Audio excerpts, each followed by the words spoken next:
vous êtes sans doute déjà demandé ce que ça ferait de changer de sexe, mais vous n'imaginez pas par quoi on doit passer pour y parvenir. Dès qu'on parle de changement de sexe, il y a forcément une part de mystère, voire même de tabou. Approchez-vous mes chers Serranus tortugarum. En effet, certaines personnes naissent avec un sexe qui ne correspond pas au sexe auquel elles s'identifient. Elles sont donc transgenres. Et certaines d'entre elles peuvent faire le choix totalement incroyable et irréversible de se faire opérer pour changer de sexe. Et bien, grâce à notre cobaye, on va voir comment ça se passe. Qu'est-ce que ça fait de prendre des hormones qui transforment le corps? Comment se déroule une opération de changement de sexe? Et ce que ça fait de vivre avec une toute nouvelle identité sexuelle? Déjà, tout ça commence quand on est alors très jeune. Mais avant de commencer cette nouvelle expérience, notre cobaye essaie de se renseigner sur le changement de sexe, histoire de bien savoir ce qu'il s'apprête à vivre. Et là, il profite de ses voyages pour consulter des sites spécialisés. Il recherche des témoignages sur des forums, il se renseigne sur le déroulé de sa future opération, etc. Et là, vous savez, ce que notre cobaye ne sait pas, c'est qu'à force de se connecter à des Wi-Fi publics pour faire ses recherches, sa vie privée est menacée. Ah ouais, en fait, les accès publics à Internet sont souvent la cible des hackers. Heureusement, il se trouve qu'on a la solution qu'il vous faut, et ça s'appelle CyberGhost VPN. Et ça tombe bien en fait, car c'est le sponsor de la vidéo, là vous commencez un peu à connaître en plus que c'est un VPN, c'est un réseau privé virtuel. Et là pour faire simple, CyberGhost VPN vous permet de protéger vos infos perso, en cachant votre adresse IP sur les réseaux Wi-Fi, en dehors de chez vous. Vous voyez, par exemple, moi j'en ai un sur mon ordinateur, j'en ai aussi un sur mon téléphone portable. Et en plus de ça, le VPN ne partage pas et ne collecte pas vos données. Ça c'est super important. Mais en plus, vous voyez, CyberGhost VPN peut aussi vous servir à accéder à des contenus bloqués selon l'endroit où vous êtes dans le monde. Par exemple, si vous voulez jouer à des jeux ou mater des séries ou des films qui sont bloqués dans votre région. Mais vous pouvez aussi débloquer l'accès au catalogue de 40 services de streaming, comme par exemple Netflix, Amazon Prime, Disney+, etc. Il vous suffit de changer votre emplacement en ligne avec CyberGhost en 3 clics. Et là, vous pouvez alors obtenir 50% de contenu en plus sur votre plateforme de diffusion en continu. Et ce qui est pratique, c'est que CyberGhost VPN, ils ont 11 000 serveurs dans près d'une centaine de pays, donc c'est énorme. Vous verrez en plus si vous le testez, le logiciel est super facile d'utilisation et il est dispo sur toutes les plateformes, Windows, iOS, Android, etc. On a déjà 38 millions d'utilisateurs d'ailleurs dans le monde et il a une super note sur Trustpilot. En plus de ça, vous pouvez avec un seul abonnement protéger jusqu'à 7 appareils. Bref, du coup en utilisant le lien dispo en description, vous obtiendrez 83% de réduction. Donc ça reviendra à 2,03 € par mois et 4 mois gratuits. En plus de ça, vous n'avez rien à perdre, il y a une garantie 45 jours satisfait ou remboursé. Et du coup, nous revenons à nos moutons puisque là, on va pouvoir démarrer notre expérience avec Gustave. Et ça commence durant l'enfance. En 2011, la réalisatrice Céline Sciamma a sorti le film Tomboy. Et il raconte l'histoire de Laure, une petite fille de 10 ans considérée comme un garçon manqué par sa famille, mais qui s'assume en tant que garçon à l'école. Et à sa sortie, le film crée une polémique auprès des associations conservatrices opposées à l'idée de banaliser la transidentité chez les enfants. Et une pétition a même été lancée en 2013 pour interdire la diffusion du film dans les écoles, collèges et lycées. Bon, il n'empêche que le film a été maintenu dans le programme École et Cinéma et que seules 15 classes sur 450 ont refusé de voir le film. Bon, quoi qu'il en soit, le film décrit plutôt bien ce qu'on appelle la dysphorie de genre. En fait, c'est le mal-être que ressent quelqu'un dont le sexe de naissance ne correspond pas à la façon dont il ou elle se voit. Et souvent, ça apparaît à l'adolescence, mais des fois, ça peut faire son apparition bien plus tôt durant l'enfance. Bon, et là, les symptômes sont variés, mal-être généralisé, dégoût face à son corps et ses parties génitales, attirance pour les jeux associés à l'autre sexe, envie d'adopter les attitudes associées à l'autre sexe. Bref, la personne concernée peut alors progressivement s'identifier comme appartenant à un autre sexe, voire plus rarement comme neutre, c'est-à-dire non-binaire. Mais ça s'explique comment? Je veux dire, on va pas naître transgenre, si? Tu sais Edgar, en fait c'est assez compliqué de répondre. Les recherches sur le sujet sont encore rares et on manque parfois de recul. En fait, pendant longtemps, on a considéré la transidentité comme une maladie mentale. Mais bon, heureusement aujourd'hui, ce n'est plus le cas. Après, il existe quand même plusieurs pistes d'explication, psychologiques, sociales ou biologique. Par exemple, en 2020, une étude de l'université américaine d'Augusta a analysé le rôle de certaines hormones qui détermineraient le sexe au niveau du cerveau, avant la naissance. Et selon l'étude, certaines personnes transgenres auraient des gènes qui modifieraient l'impact de ces hormones. Et ça aurait pour conséquence de créer une sorte de décalage entre le cerveau et leur corps. Mais bon, peu importe les explications, le résultat c'est le même. Les personnes souffrent au quotidien de ne pas se sentir dans le bon corps. Et ça, vous allez voir que ce n'est que le début des galères. Claire. Oui, j'ai subi de la dysphorie de genre avant ma transition. Je ressentais vraiment un mal-être par rapport à mon physique, puisque je me considérais déjà comme une fille à l'époque. Pour moi, c'était vraiment très, très naturel. Tout ce qui était féminin était hyper naturel et au contraire, tout ce qui était plutôt masculin, c'était plutôt étrange pour moi. Et c'était particulièrement à l'école où ça a été vraiment compliqué. Quand je suis arrivée au collège, où on a commencé à séparer les genres, pour les cours de sport par exemple, où je me suis rendu compte qu'il y avait un réel problème et que je me sentais vraiment mal dans ma peau et dans ce corps. Pour notre expérience, on va faire un petit bond dans le temps. Là, nous retrouvons notre cobaye à l'âge de 20 ans. Là, imaginez, depuis son adolescence, notre cobaye se sent mal dans sa peau et donc en fait, il est lui aussi atteint de dysphorie de genre. Mais aujourd'hui, ça y est, il a décidé d'assumer sa transidentité. En fait, à ce stade, certaines personnes transgenres font le choix de modifier leur apparence physique. Et c'est une première étape pour se sentir en phase avec l'image qu'elles souhaitent renvoyer d'elles-mêmes. On verra plus tard que ça peut aussi les conduire à opérer des opérations plus poussées, aussi bien par le biais d'accessoires que d'opérations chirurgicales. Et pour notre cobaye, ça revient à porter des vêtements féminins ou à se maquiller. Et là, il commence à vouloir être considéré comme une fille auprès de ses amis. À la fac, pareil, il demande à ce que les profs l'appellent elle et pas il donc.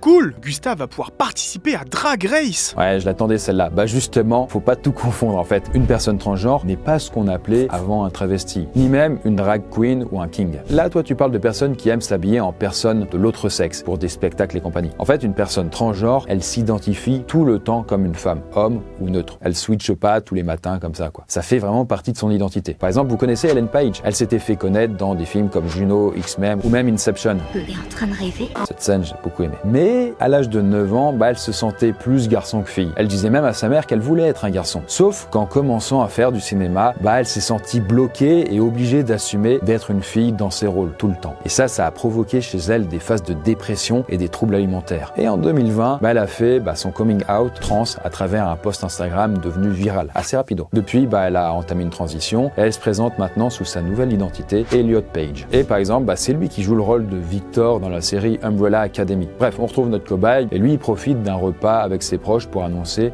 sa transidentité.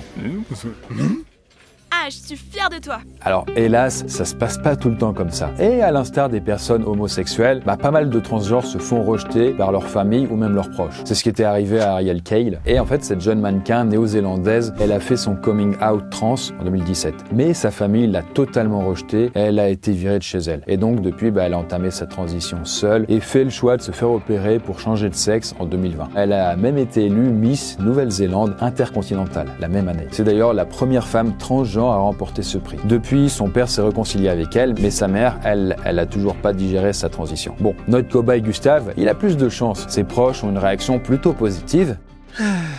Et ça, c'est une nouvelle étape importante dans sa vie qui débute. Et on va voir ce que ça fait de changer d'identité sexuelle. Et ça s'annonce pas facile. Bien souvent, une étape importante d'une transition de genre, c'est le changement de prénom. Et la loi prévoit en effet qu'on puisse changer de prénom quand ça nous porte vraiment préjudice au quotidien. Mais ça n'est toujours pas aussi simple. Bon, vous avez peut-être déjà entendu parler de Lily. En fait, c'était une petite fille qui était née garçon, mais qui depuis qu'elle avait 8 ans se considérait pleinement comme une fille. Si bien que ses parents, sa famille et même ses camarades de classe l'appelaient Lily. Il était donc prévu de faire changer son prénom à l'état civil. Voilà, c'était logique. Sauf que l'officier d'état civil a refusé et le dossier a été examiné par un tribunal qui a également refusé. Là, le procureur estimait en fait que Lily n'avait pas de transition complète et c'est pour ça que vous connaissez peut-être cette histoire parce que ça avait entraîné pas mal de débats, quoi. Et justement, on va voir que c'est parfois difficile de faire officialiser sa transition au niveau de ses papiers d'identité, notamment quand il s'agira de changer la mention du sexe. Bon, de son côté, notre cobaye a pris sa décision de changer officiellement d'identité sexuelle. Là, direction la mairie, munie de tous ses documents pour faire sa demande de changement de prénom.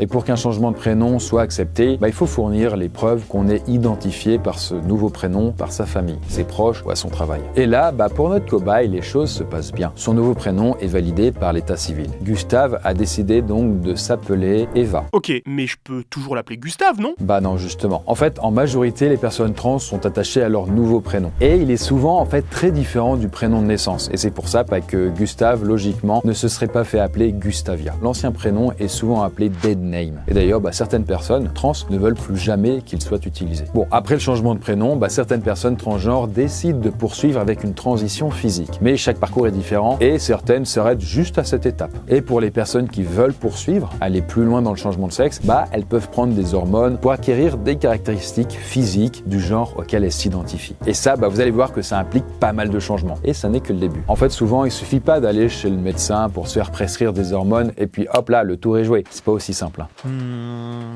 Alors bon, déjà, il existe deux voies possibles. D'un côté, on a les centres spécialisés dans les transitions au sein des hôpitaux publics. Et là, en fait, certains soins peuvent être remboursés par la sécurité sociale, donc. Et là, de l'autre, il y a des cliniques privées. Donc, les personnes payent directement plein pot. Et à titre indicatif, on est autour des 10 000 € pour une opération de changement de sexe en France. Sauf que faute de moyens, beaucoup de personnes transgenres préfèrent donc suivre le parcours au sein d'hôpitaux publics. Avec là, des délais d'attente qui sont carrément plus longs que dans le privé. Et là, la première étape pour faire une hormonothérapie, ça implique déjà un rendez-vous chez l'endocrinologue, le médecin qui est spécialiste donc des hormones. En fait, c'est lui qui pourra prescrire la fameuse ordonnance. Ok. En fait, pendant longtemps, l'assurance maladie rendait aussi obligatoire un certificat signé par un psychiatre pour la prise en charge des soins de transition. Ça, depuis le 2022, c'est plus le cas. Cependant, certains professionnels de santé suivent encore l'ancien protocole. Et certains transgenres font quand même le choix de se faire suivre psychologiquement avant de se lancer dans le grand bain, on va dire. Même si c'est plus obligatoire. Et donc, la dysphorie de genre, c'est souvent source de beaucoup de mal-être. Et le fait de pas travailler dessus peut avoir des conséquences sur le long terme. Quoi qu'il en soit, c'est une étape qui est parfois mal vécue par d'autres personnes trans qui, eux, n'ont pas fait choix et qui sont obligées d'être accompagnées psychologiquement. Elles ont le sentiment de devoir prouver constamment qu'elles sont totalement saines d'esprit. Enfin bref, l'étape ultime avant d'entamer l'hormonothérapie, c'est de constituer un dossier de prise en charge auprès de l'assurance maladie. Et ça sert à obtenir ce qu'on appelle une ALD, affection longue durée. Et je précise aussi que ça ne prend pas en compte certaines opérations comme la chirurgie du visage, l'épilation définitive, les implants capillaires, etc. Parce que dans ces cas-là, on considère que ça relève plus de l'esthétique, Bref, une fois toutes les étapes franchies, on peut entamer la prise d'hormones. On retrouve donc notre cobaye Eva, munie de son ordonnance pour la prise d'hormones féminisantes. Quels vont être les effets sur son corps? À quels changements s'attendre? On va faire un bond dans le temps pour découvrir ça. Est-ce que vous avez déjà entendu parler d'Océan? Ce comédien français a fait son coming out trans en 2018. Et dans un documentaire qu'il a réalisé, il a décrit sa transition. Il montre comment il a commencé la prise de testostérone, une hormone masculine qu'il développe, et très masculin notamment, mais aussi des premières injections avec ses amis qui s'improvisent infirmières et qui se foirent parfois. Je dois lui faire une piqûre intramusculaire, je peux pas lui faire dans le cul. Mais aussi les séances de muscu et de sport pour gommer ses aspects féminins, que la testo ne suffit pas à faire disparaître. Et enfin, les premiers changements au niveau de sa voix qui a mué, comme c'est le cas quand on devient ado. Bref, je vous invite à y jeter un coup d'œil, c'est vraiment intéressant pour comprendre ce qu'est une transition. De notre côté, on retrouve notre cobaye Eva, plus de 4 ans après sa première prise d'hormones féminisantes. Et en fait, lorsqu'une personne veut transitionner en femme, on peut lui prescrire des œstrogènes, des progestérones et parfois des anti-androgènes. Bon, en gros, ce sont les hormones sexuelles femelles et les bloqueurs d'hormones mâles. Et en moyenne, les effets sur le corps se font sentir dès 3 à 6 mois. Et parmi ça, on peut retrouver les seins qui augmentent de taille, les poils qui poussent moins vite, la graisse qui se répartit différemment sur le corps, par exemple plus sur les hanches ou autres, et même l'odeur corporelle qui peut changer. Mais les changements ne sont pas que physiques, il y a aussi des aspects psychologiques. J'ai suivi une hormonothérapie que j'ai commencé en août 2018. C'est vraiment une deuxième puberté en fait qui s'installe et donc du coup la puberté ça arrive pas comme ça du jour au lendemain les changements et au début les premières semaines il y a absolument rien qui change. Ça commence à arriver au bout de 4-5 semaines où on commence à sentir une petite douleur à la poitrine. Après il y a les émotions aussi qui changent. On pleure beaucoup plus facilement devant les séries, devant les films ou autres. Après on se rend compte qu'on commence progressivement à regagner de la confiance et de l'estime de soi, de l'espoir d'aller mieux un jour. Et la famille aussi se rend compte aussi qu'on change, on s'affirme beaucoup plus, on est moins éteint. Il y a eu des changements aussi un peu plus insolites. J'ai perdu 2 tailles de chaussures et 1 cm de hauteur. Et j'ai aussi subi pendant plusieurs années des syndromes prémenstruels sans le reste à côté parce que je n'avais pas les appareils à côté. Il n'y a pas de danger à prendre des hormones et à modifier son corps comme ça? Eh ben ouais, bonne remarque Edgar, parce qu'en effet, la prise d'hormones n'est pas totalement sans danger. Même si c'est très rare, des recherches ont montré que la prise d'hormones féminisantes peut avoir des effets indésirables comme baisse de libido, état dépressif, augmentation du risque d'accident cardiaque ou encore même le risque de développer certains cancers. Un peu comme quand on prend la pilule au final. Ouais, en fait, c'est l'aspect moins cool d'être une femme. Mais ça, on en reparlera tout à l'heure, tu verras. Bref, les hormones, ça fait pas tout, notamment en ce qui concerne un élément important. La voix. Alors dans le cadre des hormones masculinisantes, Elles rendent la voix plus grave. mais les hormones féminisantes, elles ont pas trop d'influence sur la voix. On peut pas la rendre plus aiguë. Donc certaines personnes le vivent bien et d'autres ont quand même plus de mal. Alors, mon rapport avec ma voix est assez particulier. Il y a quelques années, j'ai fait quelques cours avec une orthophoniste qui était spécialisée dans la féminisation de la voix. Malheureusement, ça n'a pas abouti. Ça ne m'a pas donné les résultats que j'espérais. Et après des années de réflexion, j'ai pris la décision de me faire opérer des cordes vocales dans quelques jours. Justement, finalement, ma voix me ramène à ma transition alors que celle-ci est terminée. Et du coup, c'est pour ça que j'ai pris la décision de la faire modifier. Les orthophonistes spécialisés peuvent aider les personnes trans à faire évoluer leur voix. Là, l'idée, c'est de travailler pas uniquement sur la tonalité de la voix, Grave. Aiguë, tout ça. mais aussi sur la hauteur, l'articulation, le rythme, le choix des mots qui correspondent à son genre. Bref, être capable de choper une voix plus d'homme ou de femme sans que ce soit juste aigu ou grave. Et ça, justement, c'est ce qu'a fait notre cobaye Eva. Et ça a l'air de bien fonctionner. Oh. Bref, c'est encore une étape franchie pour Eva dans sa transition, mais elle ne compte pas s'arrêter là. Elle veut aller plus loin dans sa transformation physique. Et à ce sujet, je rappelle que la transition médicalisée, c'est pas l'unique option. En fait, il existe d'autres solutions pour se sentir en phase avec le genre vers lequel on transitionne. Alors ça va du maquillage au port de la perruque en passant bien sûr par l'habillement. Et il existe même des systèmes de bandage pour aplatir les poitrines de femmes qui sont appelées des bindings ou même pour cacher le pénis par le biais de slips spéciaux qu'on appelle le tucking. Et là, notre cobaye préfère opter pour une solution encore plus radicale. Elle va subir une opération chirurgicale pour littéralement changer de sexe. Et si je vous disais que la trilogie Matrix, c'était une allégorie de la transidentité? Dis-moi pas que c'est pas vrai! Mais si, le héros Neo doit faire un choix entre deux identités, celle dans la réalité ou celle dans la matrice. Et en fait, la matrice, ce serait une métaphore d'une société qui l'empêche de dire qui il est vraiment. Et les fameux agents Smith représenteraient la transphobie, la pression sociale qui empêche la transition de genre. Et donc voilà, de devenir ce qu'on est vraiment. Et tout ça, c'est pas moi qui le dis, mais c'est Lily Wachowski, la réalisatrice du film, avec sa sœur Lena. Parce qu'il se trouve que du coup, elles ont fait leur transition et elles sont elles-mêmes transgenres. Et en fait, elles ont transitionné après la sortie du deuxième film de la saga, Matrix Reloaded, en 2003. Bref, le film s'inspire donc de leur vie personnelle, de leurs questionnements et des discriminations qu'elles ont subies. Mais tout ça avec une sauce bien différente. Et d'ailleurs, comme je l'ai dit tout à l'heure, certaines personnes transgenres veulent franchir le pas et changer physiquement de sexe. Donc, c'est-à-dire se faire opérer pour changer de sexe. Et là, les délais sont vraiment longs. Ça peut prendre 3 à 6 ans d'attente avant de pouvoir changer de sexe. Car en fait, il existe assez peu de spécialistes qui pratiquent ce genre d'opération en France. Et elles peuvent se faire enfin opérer après avoir été suivies pendant plusieurs années dans des centres spécialisés. Et là, on va voir que c'est une opération assez lourde. Et nous retrouvons notre cobaye Eva 4 ans après avoir commencé la prise d'hormones. Là, elle a rendez-vous avec un chirurgien pour qu'il lui explique comment va se dérouler son opération de changement de sexe. Bon, là, parfois, le rendez-vous est complété par une consultation avec un sexologue pour expliquer comment gérer sa sexualité avec un nouveau sexe. Et après tous les examens de contrôle, voilà, pour voir si ça va bien se passer, on peut donc procéder à l'opération.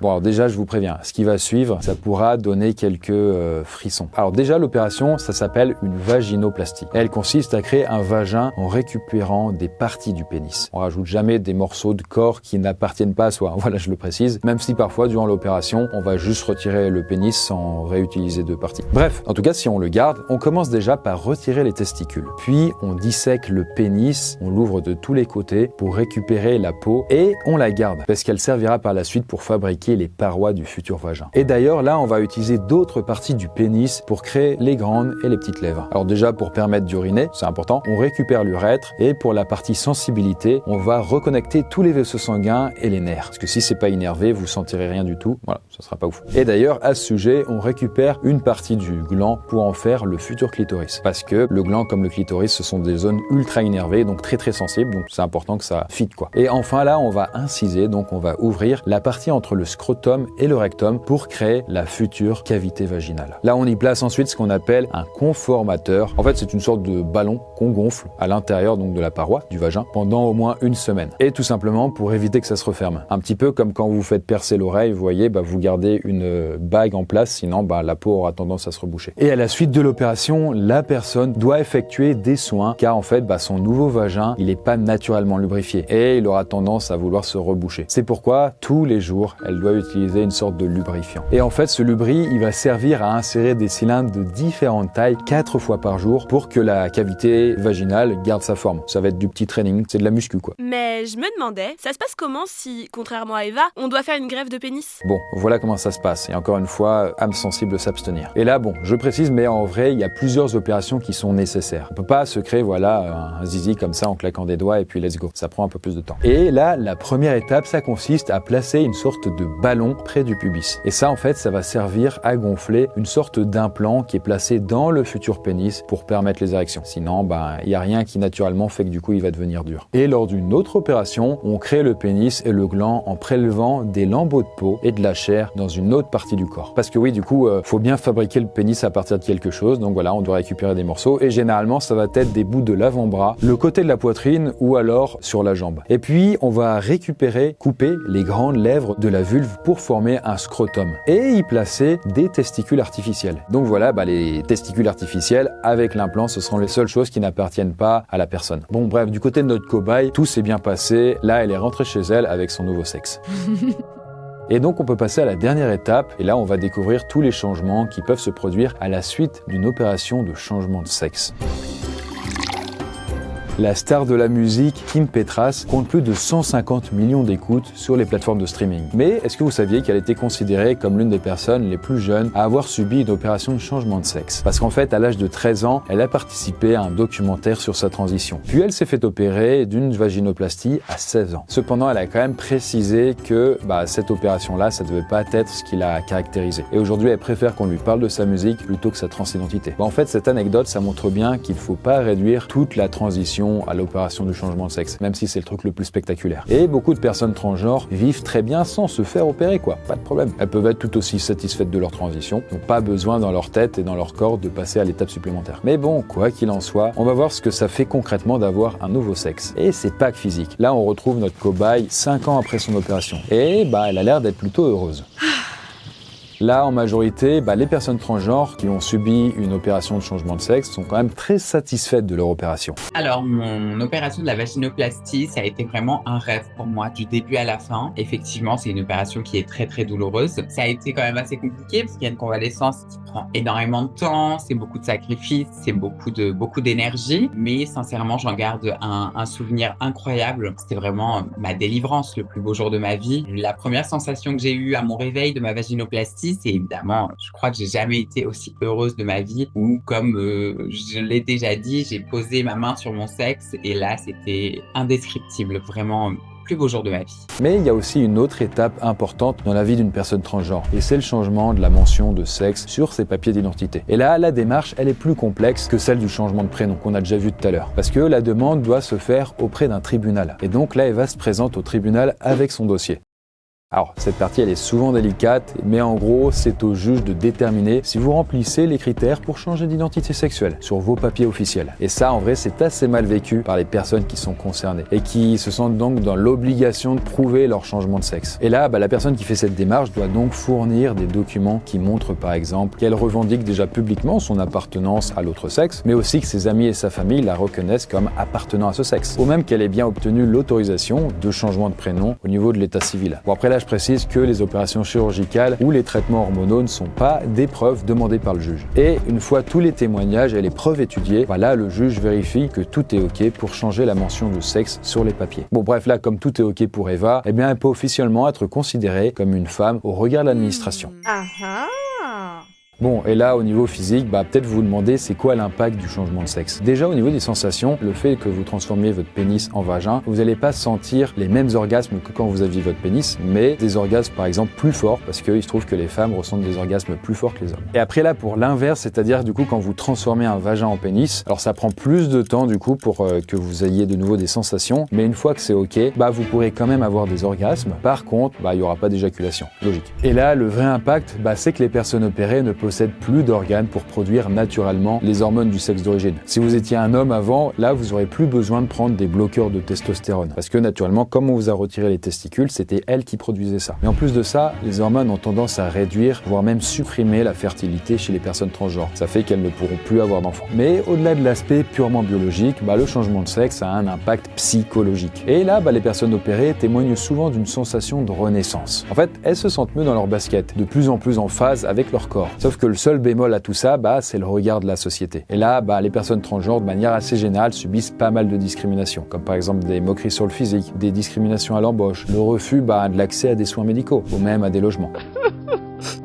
Et peut-être le pire dans tout ça, c'est que les femmes transgenres, en devenant en fait des femmes, on va dire, elles se mettent à subir les mêmes discriminations sociales qu'elles. Par exemple, vous voyez le sexisme, le salaire qui va être différent entre l'homme et la femme, etc. Donc voilà, elles prennent les avantages et un peu les inconvénients d'une certaine manière. De mon côté, vu que j'étais physiquement un homme et que maintenant je suis physiquement une femme, il y a quand même pas mal de points négatifs qui sont assez compliqués. Même si ma transition elle est quasiment terminée, je souffre toujours quand même de dysphorie de genre à un niveau beaucoup plus faible. Je souffre aussi parfois du regard des personnes dans la rue. Si on arrive à repérer que je suis une personne trans, il y a toujours aussi le risque d'agression. Et puis maintenant, je suis une femme, donc du coup, j'ai aussi tous les inconvénients dans la rue d'une femme, donc le harcèlement de rue, les pressions sexistes, tout ce qui en fait fait que une femme a la vie un peu plus dure qu'un garçon. C'est pas forcément agréable. Et c'est là où on se rend compte que justement, il y a encore beaucoup de progrès à faire parce que on a été cette fois-ci du camp entre guillemets des hommes et maintenant on est dans le camp des femmes et c'est là où on voit qu'il y a une très très nette différence. Mais pourquoi tant de haine envers les transgenres ? Là c'est très simple en fait, beaucoup d'ignorance et pas mal de préjugés quoi. Mais pourtant en fait dans le monde du cinéma et de la musique, certaines personnes essaient de donner de la visibilité à la communauté trans.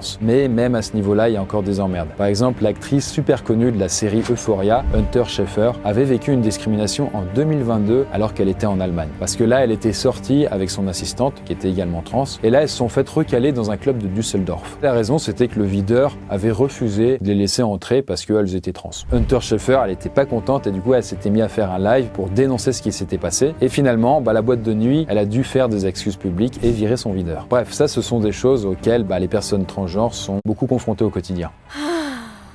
Et qu'est-ce qui se passe si Eva regrette sa transition ? Alors là, tu peux pas faire machine arrière. Une fois que vous êtes transformé avec un sexe d'homme ou avec un sexe de femme, vous pouvez pas annuler, ça marche pas. Donc faut assumer son choix jusqu'au bout. Mais par contre, si vous n'avez pas fait d'opération au niveau du sexe, là vous pouvez détransitionner. Même si en vrai, ce genre de cas est très rare. Peu de personnes stoppent leur transition et font la démarche inverse. Alors en France, il n'y a pas beaucoup de data sur le sujet en plus. Mais aux États-Unis, on estime à environ 1% le nombre de personnes qui regrettent et qui décident de revenir en arrière tant que c'est possible. Et en plus, une étude qui a été menée en 2021 a montré que la détransition, c'est plus dû à des facteurs externes, dans 8 cas sur 10. Par exemple, s'il y a des conflits familiaux ou au sein du couple, ou alors des difficultés dans le domaine de l'emploi, c'est plus ça qui fait que du coup, on a envie de faire machine arrière. Et bien voilà pour ce sujet qui était quand même un peu complexe. J'espère que ça vous a intéressé. On arrive à la fin de cette expérience. Et je remercie d'ailleurs les personnes transgenres, Cam, Alice et Vic, qui ont témoigné et qui nous ont aidés à enrichir le script de la vidéo. Et sinon, merci encore à Cyberghost VPN d'avoir sponsor la vidéo. N'oubliez pas, vous pouvez cliquer sur le lien dans la description pour obtenir la réduction exceptionnelle qui est accordée aux abonnés de la chaîne. Je le rappelle, l'appli permet de protéger vos données lorsque vous naviguez sur Internet et ça vous donne un accès complet à tout le contenu bloqué sur Internet pour 2,03€ par mois. C'est sans risque, allez vérifier par vous-même. Bref, sur ce, moi je vous retrouve à la prochaine vidéo. Bye.